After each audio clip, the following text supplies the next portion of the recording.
I don't understand this podcasting thing. How come you boys can't have those keg parties and chase the girls like all the other nice boys do? Y'all are nerds.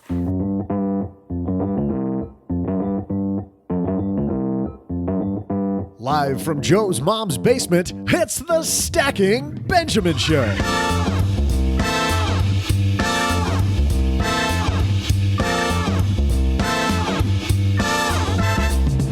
Hey, money fans, I'm Joe's mom's neighbor, Doug, and on today's show, we're talking to Forbes 30 Under 30 entrepreneur, Meg Gill, about my favorite topic. No, not that one. It's beer. Actually, we're going to talk entrepreneurship on today's show. When's the right time to leave your parents' basement, grow your wings, and fly, little bird, fly? Hypothetically, you know.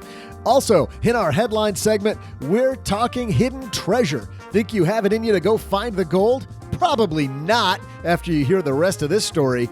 Plus, we'll throw out the Haven Lifeline to one lucky caller. And today's show has it all. Finance, side hustles, and best of all, beer. Here they are, two guys who are a few bottle caps short of a 12-pack, Joe and O-G-G-G-G.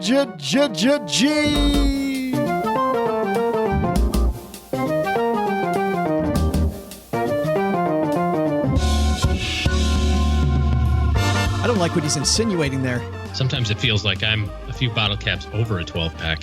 Does he think we just can't drink 12? Because game on, baby. Challenge accepted.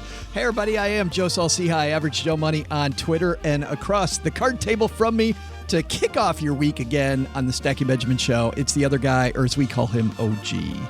Say what? Man, great weekend. Just another beautiful day in paradise. How about you? You've been all around God's green earth the last couple of weeks. I have. Fantastic trip to Michigan. Glad to be back home, though. Happy to see some peeps in Traverse City. That was fun. I just got done having a Jamaica mistake. Is that a drink, too? Probably, yeah. I don't know what they called it. I don't know. What does that mean? Jamaican mistake-a? Jamaica mistake-a. You ever heard the phrase Jamaica mistake-a? I just didn't. Jimmy Buffett song. You ever hear the phrase back in the Stone Age? Once.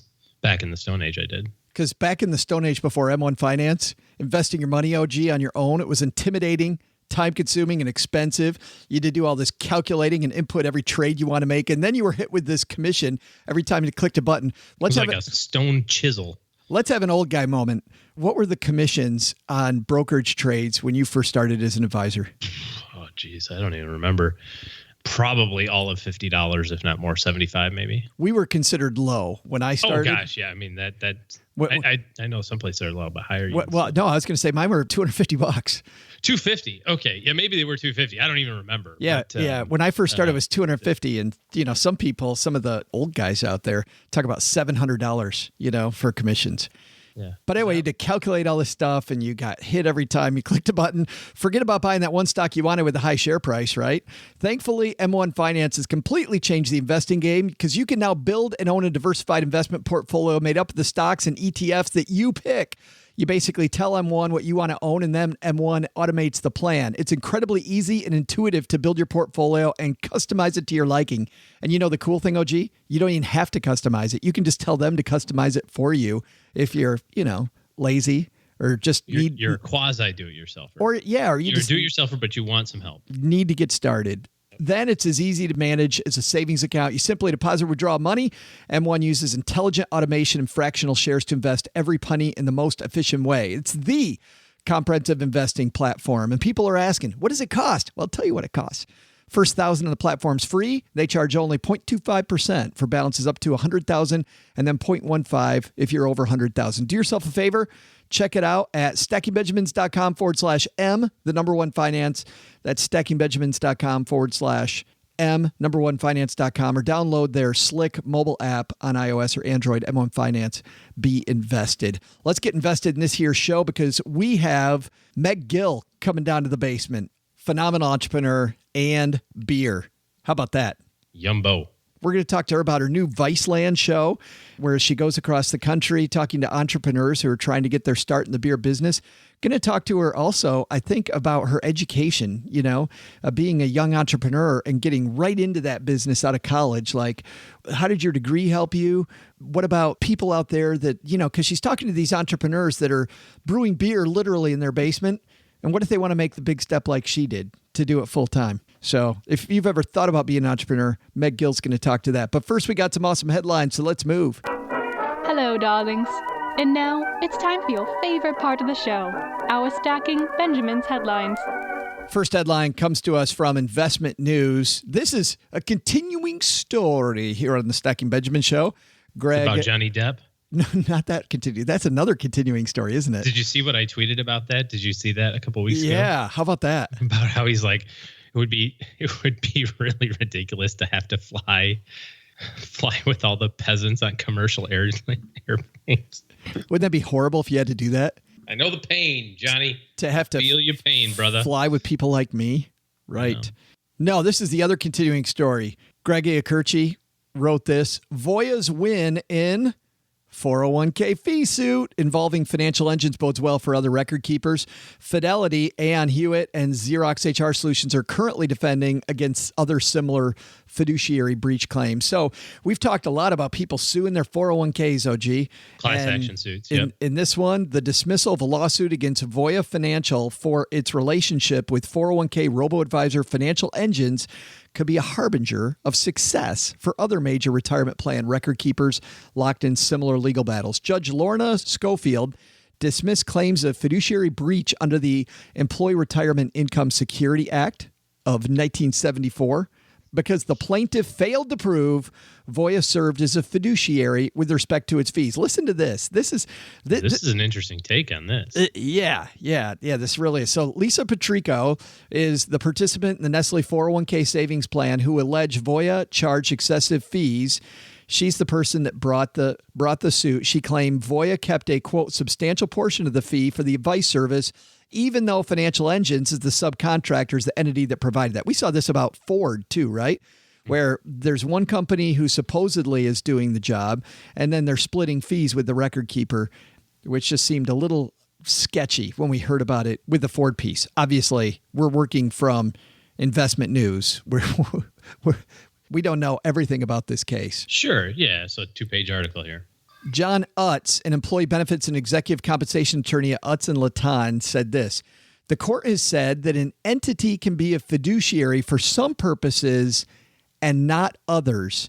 And with respect to this fee issue, Voya was not a fiduciary.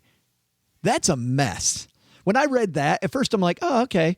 Yeah, this is good. And then now we're going to split hairs about, okay. In this circumstance on this plan, you are a fiduciary. In this circumstance, in this plan, you're not. And good luck trying to differentiate it if you're the consumer, let alone if you're the provider of the content. So I can talk to the people about my 401k and really not know if they're in my corner or not. Because sometimes they are and sometimes they're not. I thought that was weird. Yeah, that's interesting. I still think, as we talked about a couple weeks ago, some of these lawsuits are excessive. But man, that's weird. He says, I think those facts are probably true with respect to the other lawsuits as well. Oh, Voya, for example, couldn't control the number of participants using the personalized advice service offered in Nestle 401k plan. So because of that, that's why they're saying that they got a set fee. And Voya really couldn't do anything to control the fact that, hey, we got paid X amount. So, right. Okay.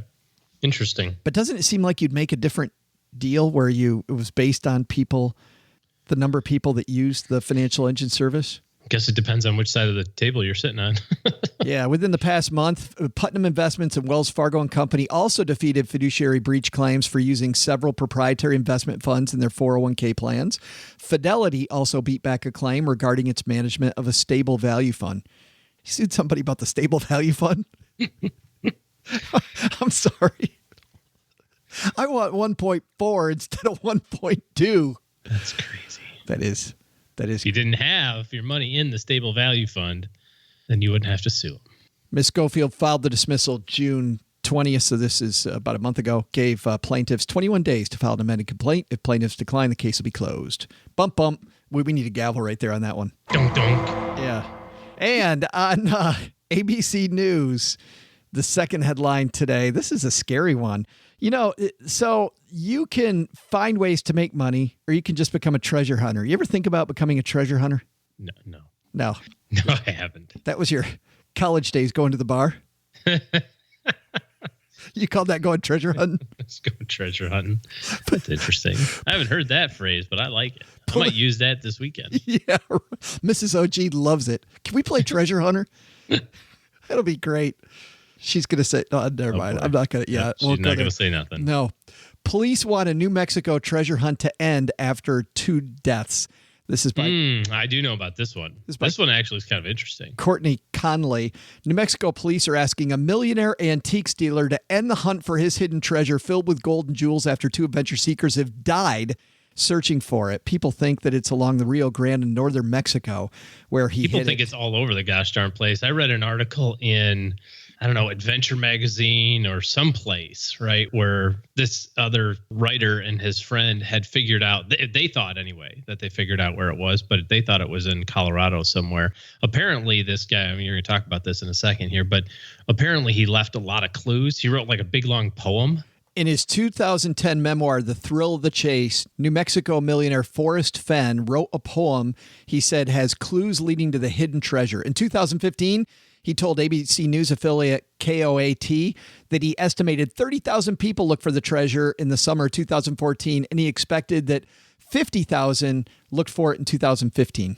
The other thing that people are kind of wondering, right, because this is an old man, and apparently he described the body, it's a big chest, right? It's not like a pirate, like the things you see on TV, right? He says that it has in the chest, it has mostly American eagles and double eagles, hundreds of gold nuggets, some as large as chicken eggs, ancient Chinese carved jade figures, pre-Columbian gold animal artifacts, lots of rubies, emeralds, sapphires, and diamonds and other things. 265 gold coins in all. He's also a big fan of the outdoors.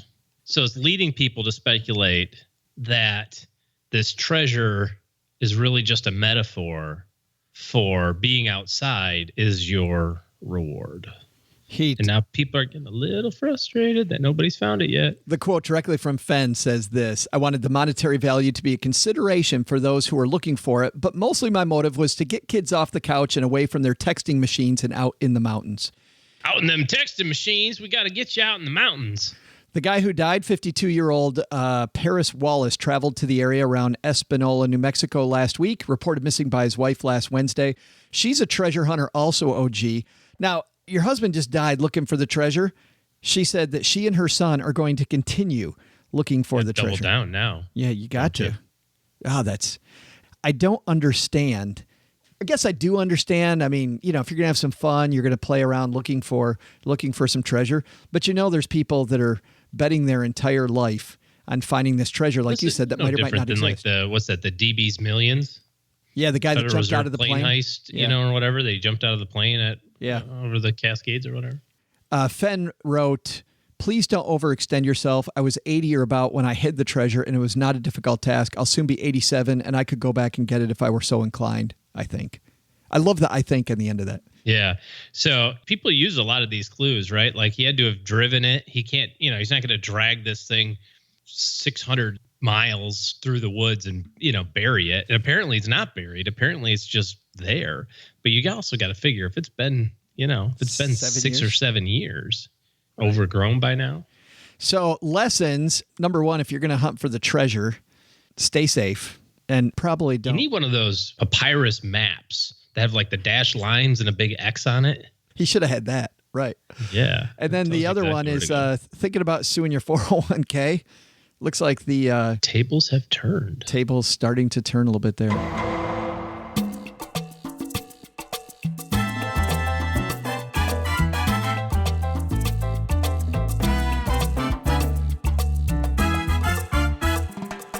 Meg Gill is the co-founder and president of Golden Road Brewing, a subsidiary of AB InBev, an independent brewer. It was independent until 2015.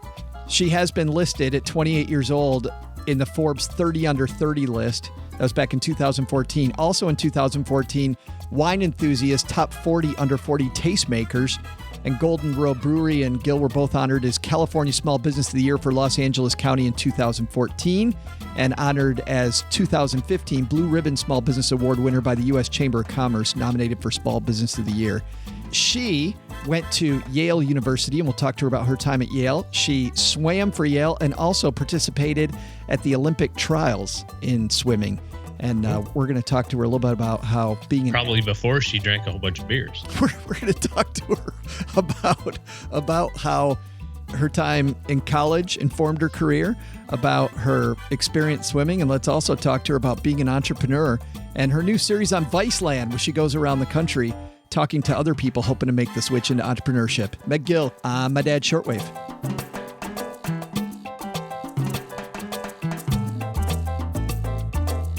And joining me on the shortwave is Meg Gill from Golden Road Microbrewery. How are you? I'm doing great, Joe. I'm drinking a beer in Southern California, talking to you. That sounds like a tough day. Things could be worse. Right.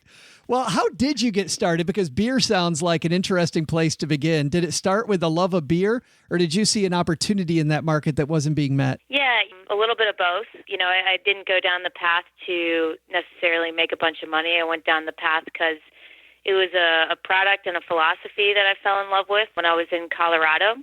So brief history, I graduated from Yale with a classics degree, and I had run some small businesses at school just to help pay my way through school. We didn't have an entrepreneurship program at the time, and I didn't know what that was. But what I did know is that I didn't want to go to Wall Street. I didn't want to be a lawyer. I didn't want to be a doctor. I wanted to do something I was really passionate about. I wasn't passionate about those things. And that kind of put me in this all other category. I was still, in addition to kind of wanting to do what I was passionate about, I was still swimming really well toward the end of my senior year of college. So I didn't want to give up the sport when I was still getting better. So my plan was to go out to Boulder, Colorado, and, take on whatever jobs I could while I trained for swimming Olympic trials. And while I was in Boulder, the first day after the drive from New Haven, Connecticut to Boulder, Colorado, I had a Dale's Pale Ale, and I ended up meeting the owner of Oscar Blues Brewery, Dale Katechis, a couple weeks later. And he said, if it ain't fun, I ain't doing it. You're fun, let's do it. And that was kind of the line and the philosophy that drew me into craft beer. The more I heard his story, the craft beer story, and began to tell it to other people, the more I realized that that was my calling, was to get more people involved and excited about great craft beer. I had never tasted anything like, a hoppy pale ale in my college days. We drank the macro big, right. Big produced stuff, and typical frat party beers.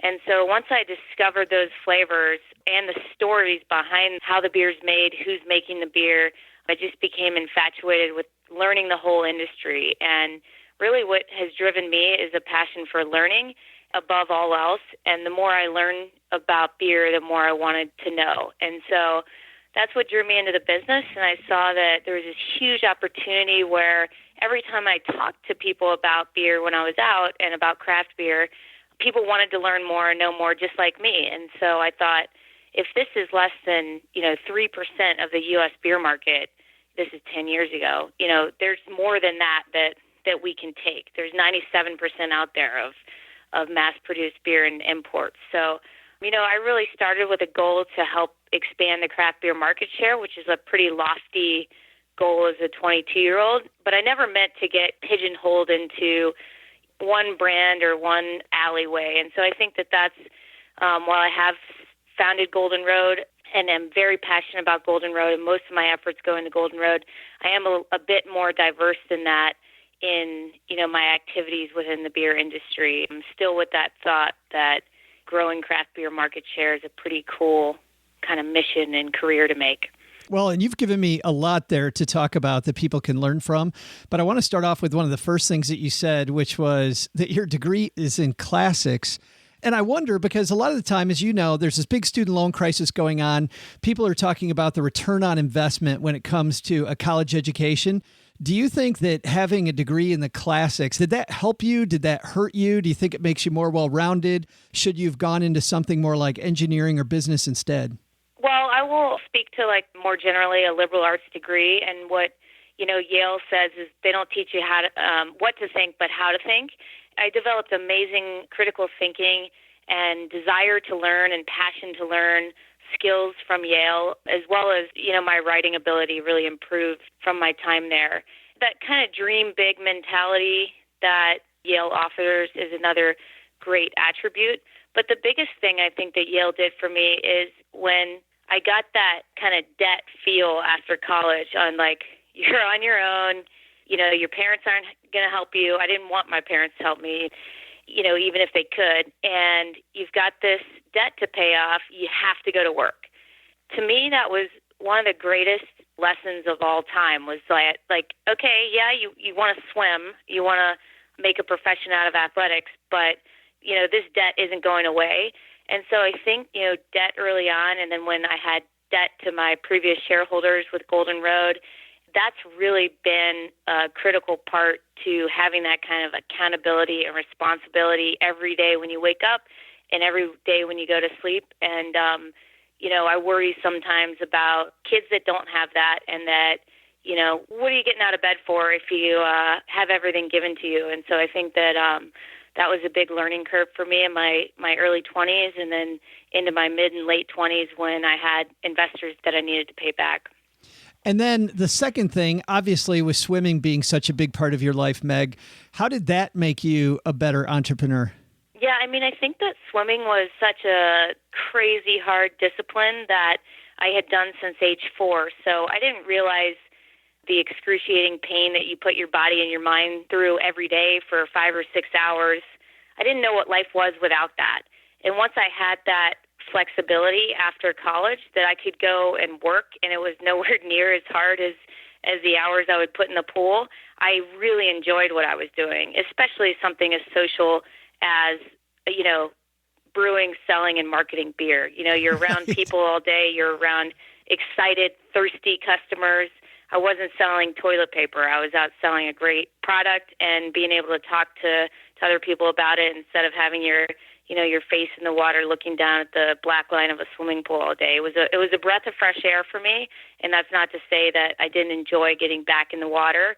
I still enjoy that as an outlet, but certainly going from not having a very social outlet to a very social one was a great breath of fresh air for me. Yeah. And then you talked about, entrepreneurship and not having an entrepreneurship track, but small businesses at school. And you said that you ran some small businesses, which I'm sure gave you your own version of entrepreneurship. I'd love to hear about some of these small businesses, because I bet there's got to be some crappy ones that you had along the way, Meg. Oh, yeah. They're hilarious, and they still exist at Yale. Basically, Yale offers students, who need the cash, selling and then management opportunities within certain little businesses. So ours, we had a couple, and we, meaning me and a couple other female swimmers, one of which was we ran all the class rings. So we sold all the Yale College rings, and then we diversified into cufflinks and watches, and, we formed a partnership with a Tiffany's designer in New York. I remember taking the train to New York City for my first business meeting in the Flatiron Building, and going to the Brooks Brothers outlet and finding the cheapest suit that I could wear to this meeting. And we ended up, coming up with designs for really nice, sophisticated watches with the Yale brand on it that we then sold to students and alumni. So that was our biggest venture. And, it's funny to see Yale swimmers now. There's a couple still that run it, and it just kind of gets passed down year after year. And we laugh about the lessons that we learned during that time. But, when you're 18 and you learn how to run payroll, it pays off down the road for sure. Absolutely, which was my next question. So you get to Golden Road, you're a 30 under 30 entrepreneur.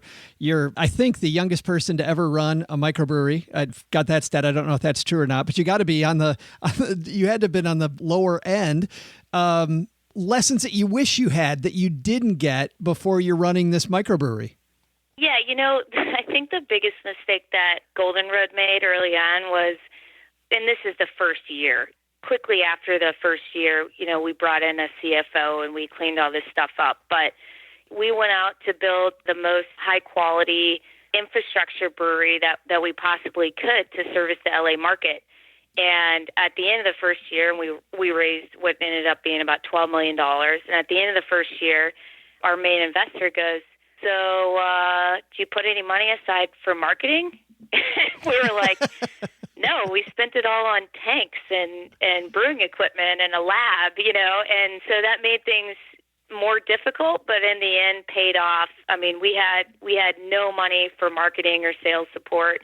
And what it did do is it forced me to go to every retailer meeting and put kind of my sales hat on from the very beginning, because we didn't have any support. We didn't have any marketing or advertising. And, it's just kind of a funny lessons learned of, hey, wouldn't you, our investor goes, "Wouldn't you think like a consumer product might put like a third of its cash into marketing?" And, we just go, "Oh, we bought all these tanks." But to some degree, I think a lot of new entrepreneurs make that mistake. I mean, I talk to people all the time that kind of had this, if I build a better product, people will come, which you hope they come, but you can't stop with hope, I don't think. But let's talk about marketing, because you're out there talking about your beer with other people, and they're talking about their beer. I want to talk about this first season of Beerland, which I thought was so awesome. How cool was it going around meeting these people all over the country that are so passionate about beer? Yeah, it was amazing. First of all, it's all the great things about being an entrepreneur without the bad things. You get your creative outlet. You're creating a product, a TV show, with a great outcome, and it's going to be distributed to millions of people. You're seeing this thing come to life before your own eyes, and you're helping gauge, where it's going, where the storyline's going. And at the same time, you just don't have kind of the serious baggage, so to speak, of operating a big and fast-growing business. So it was a great breath of fresh air for me, and I enjoyed the people behind it, the other producers, the camera guys. Everybody was awesome to work with. So it was a lot of fun. And the homebrewers themselves, they're people who have been brewing beer for 20 years and still haven't made the leap into professional brewing. And so I was able to really go in and help them identify if they should take it to the next level and give them advice on how to get there. And a lot of them, the interesting thing is, a lot of them, what they were missing was more the confidence piece to do it. And, I see, hey, I was 22 with just some college debt when I started this thing. A lot of people have houses, mortgages and kids, and they can't necessarily just make the leap of faith that I made at a young age to go into, starting a business.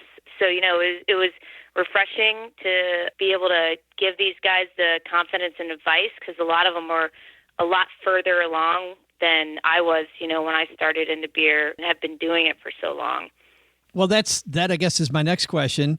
You're counseling somebody that has exactly what you talked about: 2 kids, full-time job, have to continue to pay the bills, but they have this product, Meg, that is a great product, you think will sell well. How do you tell them to make that leap? Yeah, I mean, I'm not necessarily telling them make the leap, but I'm telling them, here's my thought on the next steps in your journey, and I can help you take that next step. I can help you get, learn how to brew your beer on a commercial scale, see the inner workings of a commercial brewery, see the cash that's needed for a commercial brewery, see if it's something that you want to go do, is potentially go raise this kind of money and deal with whether it's investors or friends and family and all that. So I think they get to, lift up the hood of the vehicle, so to speak, without making the leap when they work with me. And then some of them I know by the end of the process that got through to the finale episode, a couple of them at least were like, this has proven to me that I want to do this, and I'm going to do this with my career. So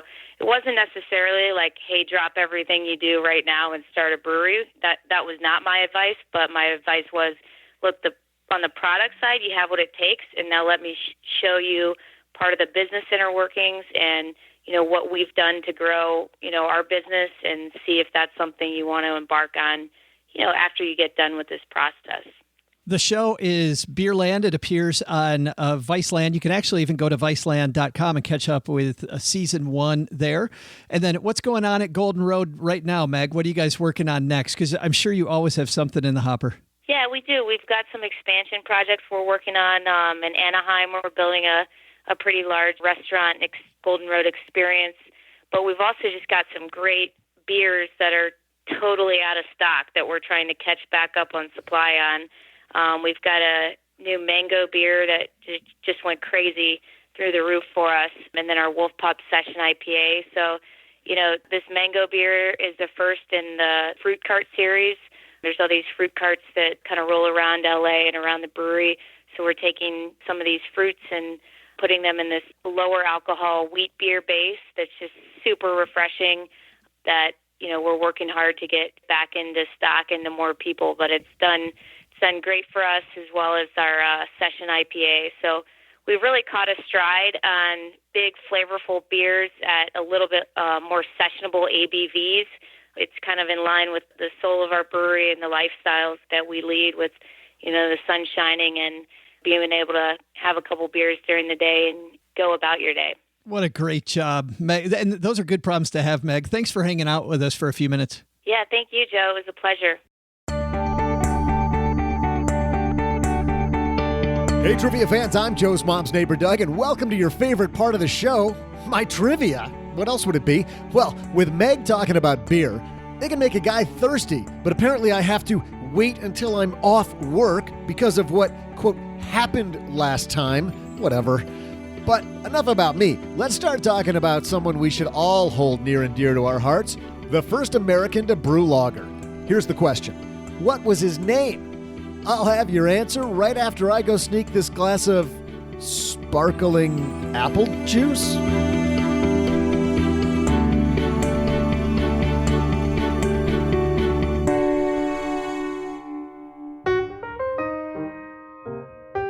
Down here in the basement, we only like to partner with companies we're proud to put our name behind. So we're excited to announce our newest sponsor to the Stacking Benjamin Show, M1 Finance. Recently sat down with Brian Barnes, CEO and founder, and asked him what makes M1 Finance unique. M1 is one of the only automated investing platforms that allows you to customize the portfolio that you invest in. It creates a lot more engagement and fun in investing while still being easy and low cost.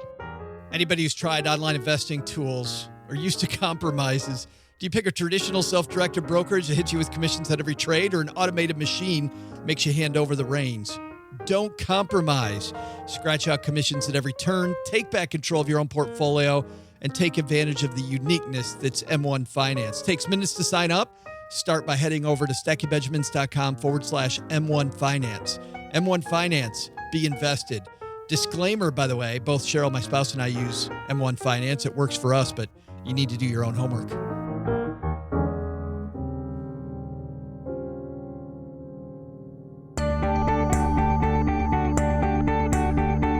Welcome back, trivia fans. I'm Joe's mom's neighbor, Doug, and I'm here to deliver your frothy, hops-filled trivia answer. Today's question was this: who was the first American to brew lager? The answer? Well, if your answer had anything to do with guys named Anheuser or Busch, you'd be wrong. The first American to brew lager was none other than a man named John Wagner. He opened his first brewery in 1860 and went on to become a heartthrob on daytime American TV and even scored a hit with the power ballad All I Need. Oh, wait. I probably have that part wrong. But anyway, he kept that brewery going until the Great Depression, so he knew what he was doing with the whole beer thing. Now there's a piece of trivia you can use to win some free beer, huh? Just make sure you send a part of your winnings back my way. See ya!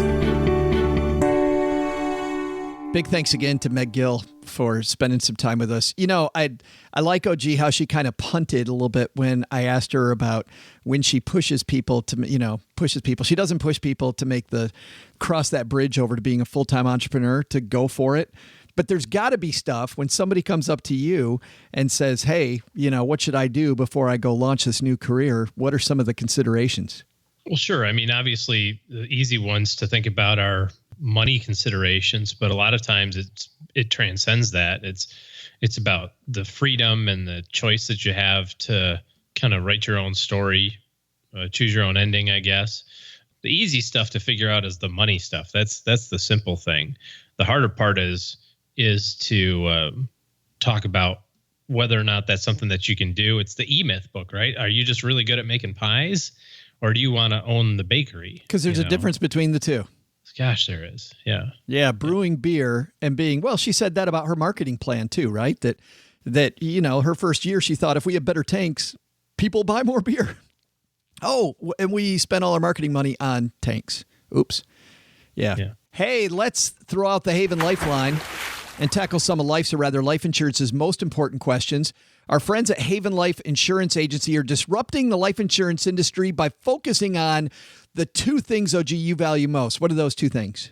Beer and Fireball. That was the most serious I've ever heard you answer that. Is that not it? Like you're on you're close. How about your family and your time?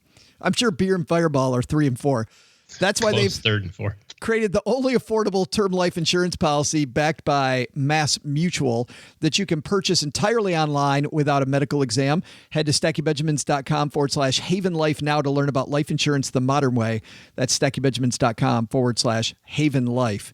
And because we have had to record way ahead, we've gone through all of our Haven Life questions, which means we go to the basement, our closed Facebook group. Head to StackyBenjamins.com/basement to join us over there. About 750 of us over in the basement having a good time there. And here is a question that Zach asked in the basement. And OG, let's get your take on it. He said, curious to get the opinions of the group. We've been in our house for about 5 years now. We put 10% down initially, so we've been paying PMI, which is about $580 a year. We now have plenty of money saved to make a lump sum payment of $10,000, which would get the balance of the mortgage down to 80% of the sale price, and then that'll knock out the PMI, right? I've run the numbers, and it looks like it'll take another 32 months to reach this point if we just pay it at the current rate, which means we'd be saving about $1,500 in PMI payments by writing the check today. And because of our tax bracket, we don't get to deduct PMI in our income taxes. There's two things holding me back. Number one, the opportunity cost of putting the money toward the mortgage and not investing it someplace else. And number two, I'm not sure we'll be in this house in 3 years, and I'm not sure how this would affect us if we decide to move houses. So what does he do? I think there's a couple of pieces here that are also worth noting, and we can just answer it on the face value first and then kind of go through the caveats here. So if you're saving $500 a year or $600 a year for 3 years on 10 grand, that's what, about 6%? So that's a known 6% rate of return compared to an unknown investment return, right? I mean, if you've got the 10,000 that's invested, then it's going to earn something or lose something. If the money is sitting in your savings account and, and it's just earning, 1% or 1.3% or whatever it is, this is a pretty simple thing. How it affects the house, when you come to sell it, well, why you just have more equity at that point, right? You have an 80% equity position instead of a 90% equity position. Here's the problem. I don't think that it's going to work out exactly the way that he thinks it will, because most of the time, if you read through the mortgage documents, it's not if you pay it down to 80%. It's after you've paid PMI X number of months. And we've got it in our heads that it's as soon as we cross 80%, which is true if you've paid the payments a certain amount of time, right? If you paid, whatever they say, right? Pay 72 payments. And if you're past 80% equity at that point, we drop the PMI. But if you read your mortgage docs or call your mortgage company, they may enforce a different rule. They may say, well, if you're going to pay it, cash, you got to be at 78% or you got to be at 75%. Two different ways to approach that. And that may be the case. It may not be for your mortgage documents. Here's another thing that you could do too. Well, so you're saying he may have to refinance his house if he was going to do that. I'm saying that if he writes the check and goes, hi, I'm at 79.9997% equity, the bank may say, no. We need it to be 78 if you want to pay it off in a lump sum. Because they factor that into their profit, right? That PMI is an insurance premium, something that goes into a pool to insure them against everybody else, right? And the risk of you defaulting doesn't go away because now you're at 80% versus 90. It's the fact that you were at 90% when you first bought it. That's the risk. You're that tranche of person, so to speak. Here's the other thing that you could look at doing. Maybe the right answer is to do none of these things and call your bank and ask them to reappraise your house. If you've lived in your house 3 or 4 years, depending on where the market is that you live, you may find that your house is appreciated in value beyond that 80% equity position, and then you just have them reappraise it and say, well, your house was worth $100,000. You put 10 down, you owed 90. Now it's worth 120. You owe 85. You're good. And then you get to keep the cash and knock out the PMI. So I would start with that first. Then I would confirm with the bank that if in fact I write the check for the gap right now, will I eliminate the PMI in my next payment? And or what hurdles do I have to jump through? But I would get rid of it. That's what I would do. Bam! Instead of investing the money. So his whole question about the opportunity cost, you're like, that's your opportunity. Well, the opportunity cost, I mean, I guess I would look at it contrasted to where the money is now, right? It's probably in a checking or savings account, right? So if you're getting 1%, you pay it off and get 6. Get 6. Yeah. But start with trying to get the appraisal done first, because you might be able to do both, right? Yeah. Keep the money and get the PMI gone. Good stuff, Zach. Thanks for the question that you left over in the basement. Hey, if you'd like us to throw out the Haven Lifeline to you, you are first in line. Head to stackingbenjamins.com/voicemail, and we've got you there. We're also, because we complain so much about we are so backlogged, we are not backlogged anywhere at all anymore. So bring them on, We need the backlog. Please backlog us. Bring them on. I've got 2 letters, and these are short, so I thought we'd double up on letters because Doug brought down the mail. Let's talk about these. First letter comes to us from Steven. Says he remembers listening to an old episode about life planning. He thinks the book that was being discussed was Living Forward, Michael Hyatt. I'm having trouble finding this episode. What's the best way to search for old episodes? Thanks for your help. I wrote back to Steven. We didn't have Michael Hyatt on the show. Yeah. I was going to say I missed that episode. That'd be pretty cool if we got Michael Hyatt on. Well, there was a reason we didn't for that one. I heard him on 4 other shows, and I know we get people that write me about this too, and somebody does a book tour, and they go on every show and talk about the same stuff and love some Michael Hyatt, but man, was he saying the same thing on every show, so I took a pass. I actually decided not to. So you went highbrow on Michael Hyatt. Write your complaint letters to me, Joe. Nice. You're like, yeah, no, you're too lowbrow for us. That wasn't the case at all. I love Michael Hyatt's work. I just said, just not what we're looking for today. Also, a note from Daryl. Daryl heard me mentioning the movie Colossal a couple times. Remember talking about that, about the Jason Sudeikis and Anne Hathaway movie, where it turns out that she is really right. She's controlling the monster in another country, like a Godzilla in South Korea.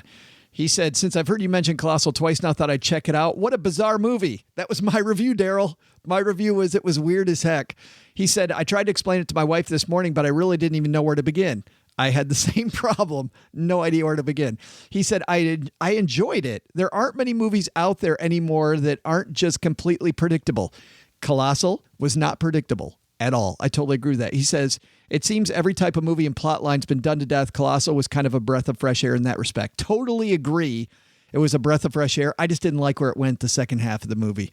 It started off so campy and fun, and it got dark and weird.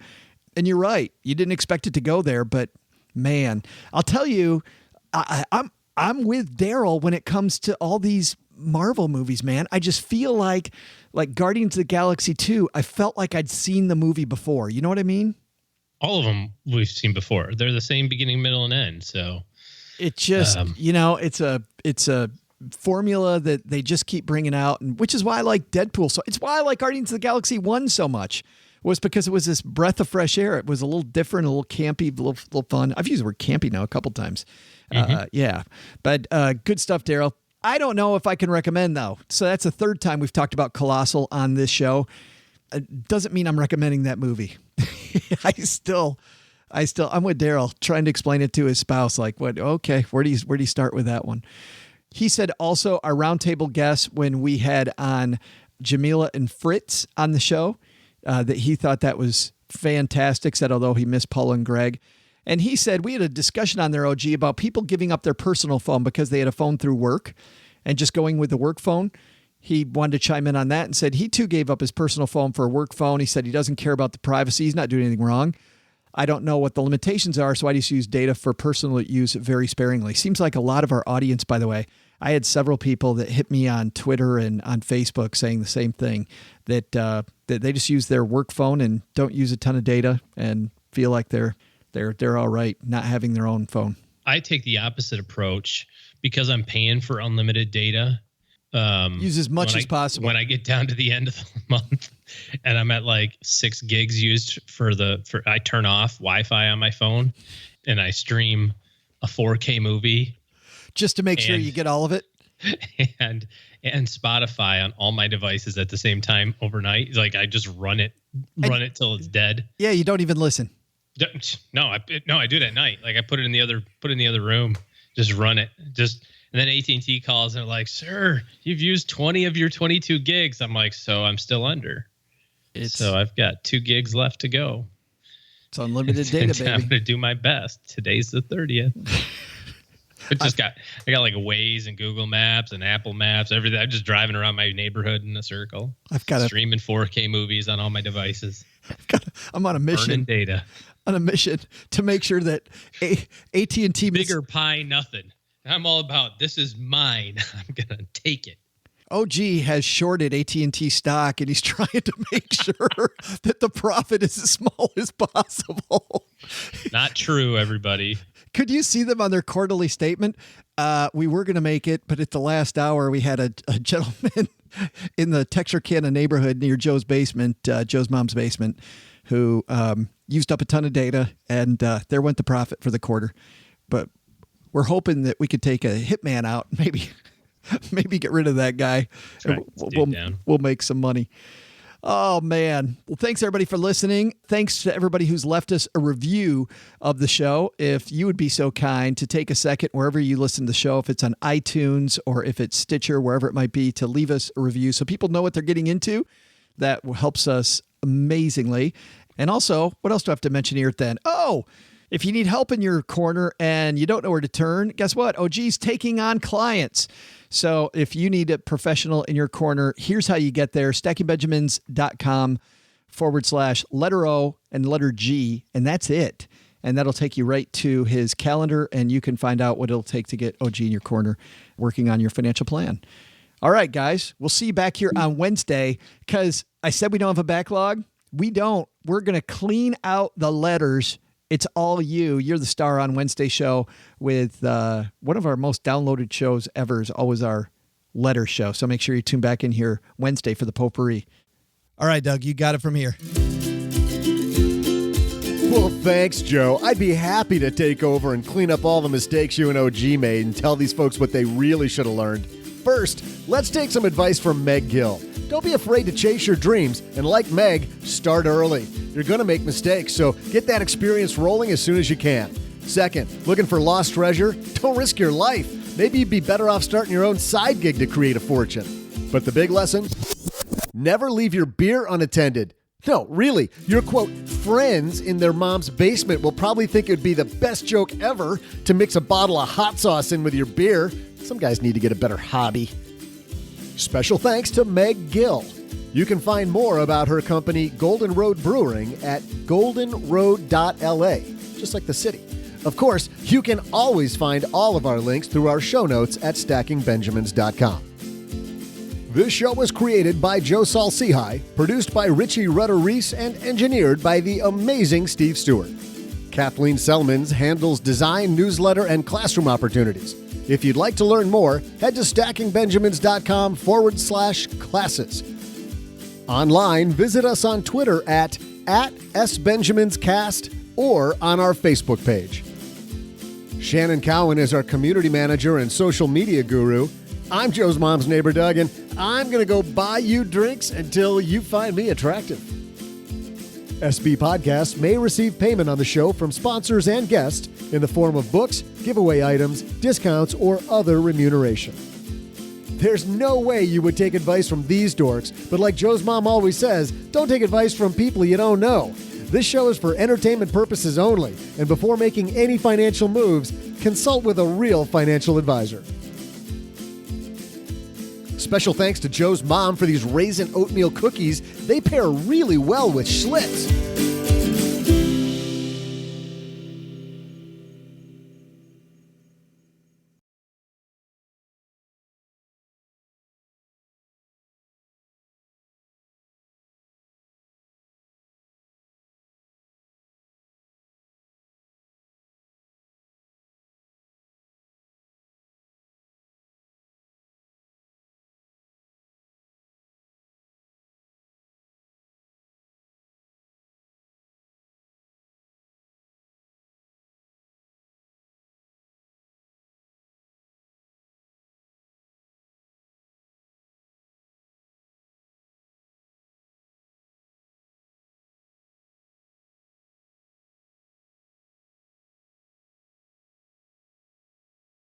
Well, we've heard a ton of movies that I've seen lately. Every once in a while, G sees a movie, so I was surprised, dude, when you brought this one to me.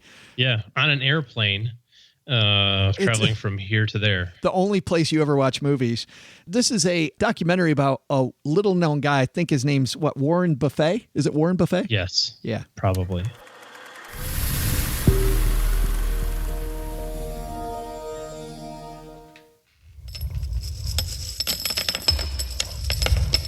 And now one of the most respected investors in America is going to tell you about his secrets.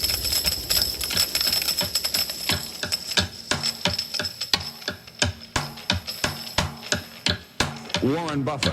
It's the sound of money. $9.2 billion. Buffett, the second richest man in America. He's estimated to be worth about $62 billion and makes him the richest man in the world.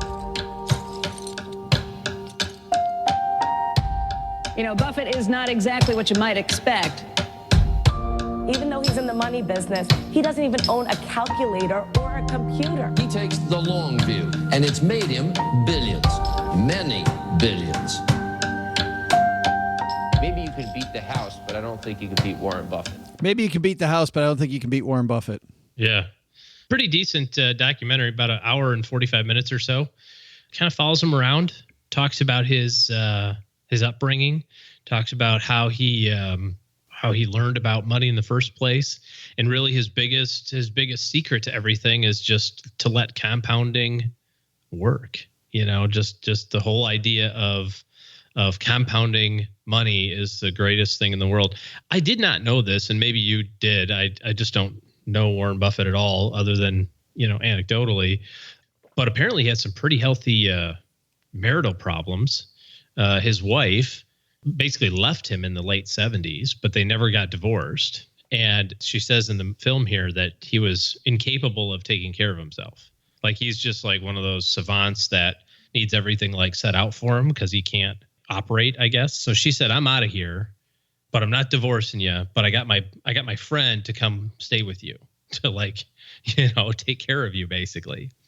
And so his wife, his, you know, first wife, I guess you could say now, she passed away. She had, I don't know if she had cancer or something. I don't remember. They said, but anyway, she passed away. And then a couple of years later, he married this other woman who had been basically, he'd been living with for 40 years. But really, really kind of awkward whole part of the whole story that he even shut down the interviewer. They're like, so how did you? And he goes, I'm not talking about this. It's like, oh, okay. Not at all. I thought you were going to say that he got a divorce when she saw the way that he was talking to Becky Quick. Yeah, no, not at all. But some kind of funny things in there, you know, just kind of how he runs his life, and, you know, and how he decides how much money, or his wife now decides she puts in his cup holder in the morning a certain dollar amount. It's either like $2.13, $2.98, or $3.23, or whatever the numbers are. There's 3 different numbers. And when he drives through the McDonald's drive-thru, he looks at how much money he has, and that's what he gets to spend that day for breakfast. And so on the day that they were interviewing him, you know, he goes, "Oh, it's the $2 one. Looks like I'm going with the sausage McMuffin. The market's down today, so it's probably a good thing that we're spending $2 and not $3 on lunch or on breakfast." And the funny thing is, everybody else laughed at that part, right? You go, ha, ha, ha, ha, you know, market's down. But if you kind of look behind that, you kind of take a second and think about what he just said. Like, he wasn't joking about it. You know what I mean? Like, he kind of was, but I bet deep down in his soul, he really wasn't. You know what I mean? It just kind of felt like, well, yeah, I don't, you know, so I could go away tomorrow. So you got to be careful. He eats like crap. He eats like crap. Cherry Coke and Egg McMuffin. Oh, he's horrible. Oh, and he's and you know, they own Dairy Queen, right? So you find him at Dairy Queen. Our friend John Schmoll over at Frugal Rules lives in Omaha, and actually met him and Mark Cuban at a Dairy Queen. Just hanging out. Yeah. Just having an ice cream. Yeah, they were having a discussion. Yeah. So kind of an interesting story. It could have been a lot more. It could have been a lot more than it was. So it's not, you're not getting an in-depth thing. You're getting this is not like 30,000 foot. Here's how analyze companies all the way down to the minutia. No, not at all. It's definitely kind of a rah-rah thing about how great he is and that sort of thing. But It passed the time. It gets the you can watch that and a brewski on an airplane is good enough for a short 2-hour flight. We won't link to this because we don't link to anything in the after show because we never talked about this. It doesn't exist, people. But I'll tell you. But it said it was on HBO, by the way. It was an HBO documentary. The whole thing's on YouTube. But and it's also on YouTube. And it looks like it's legally on YouTube. You know, it's not like some dude holding the camera in a movie theater. It's all in Spanish. And you're like, well, I don't know. I mean, I guess I watched it. Does it count? That's how we watched Lego Batman the first time. I'm not joking. Really? Yeah. No, absolutely. Remember I told you I didn't like Lego Batman. That was part of the reason. Because it was off-centered in Spanish. So we had Why? Let me tell the whole story now. So I decided to do a good thing, right? So I'm gonna take my kids, my boys. I'm gonna rip off a movie. No. I'm taking my boys and their friends. So I got 4 kids, right? And we're gonna go see Lego Batman. We're going to the movie theater. We're doing the AMC theater where you get the reclining seats. Oh yeah. Assigned seats, vibrating seats, everything, right? Yeah, we got our seats picked out, position A. We get our popcorn, we got our candy, we got our Cokes, we got our slushies, we got the whole thing. OG's down $100 already. Waiting for the movie to start, waiting for the movie to start. No previews, no nothing, right? Tick tock, tick tock, tick tock. You can kind of see the shadows behind you, right? They're obviously working on the kids are getting a little restless. They're working on the movie theater. Finally, the manager comes out and he says, guys, I know the movie's supposed to start at 11:30. We're having a little bit of a tech issue. We're going to get it done in about 10 minutes. We got to call in to the corporate office and their tech is working with ours. Okay, cool. 20 minutes later, he comes out. He says, we're not going to be able to show the movie. It's fried. We had a lightning strike yesterday. Looks like it fried the computer on the projector. So, we just can't show the movie. So apologize. We're going to refund your ticket. We're going to give you tickets for the next time. So you're going to get your money back. You'll get another ticket. We'll refund your concessions. You can stay and watch the movie later if you want, whatever. Well, I ain't got all day. So we just talked to the kid. And we're like, listen, this is just not going to happen, right? We're going to go back home. So I go to drop my kids' friends off. And their dad meets me in the driveway. And he says, why don't you guys come in for a little bit? And I said, okay, fine, right? And he says, hey, we can still watch Lego Batman. I'm like, huh? And he says, no, we can still watch it. I'm like, no, the theater was busted. I don't want to go to another theater. He goes, no, I got it. I got it covered.